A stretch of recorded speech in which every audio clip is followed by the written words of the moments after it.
जैसे इंसानों का कबीला होता है ना या उनका ख़ानदान होता है, इसी तरह अल्फ़ाज़ का भी और क्वालिटीज़ का भी कबीला होता है और पूरा उनका ख़ानदान होता है और वो पूरा पैकेज ही मिलता है। मिसाल के तौर पर अगर कोई झूठा शख़्स है ना, तो उसके साथ वो बददयानत भी होगा, वो बेईमान भी होगा, वो करप्ट भी होगा, वो लालची भी होगा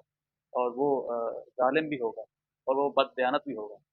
इसी तरह जो उसके मुकाबले में दूसरा शख़्स है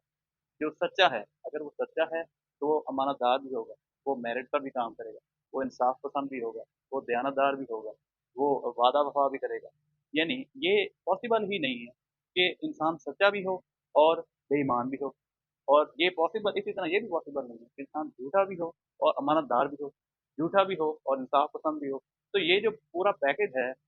अल्लाह ताला ने उसका पूरा जिसको भी चाहिए होता है अल्लाह ताला उसको पूरा पैकेज ही देता है। अगर वो ना भी चाहे तो ऑटोमैटिकली बाकी जो उसका ख़ानदान है, उस क्वालिटी का या खूबी का या ख़ामी का, वो ऑटोमैटिकली उस इंसान के पास वो चला जाता है।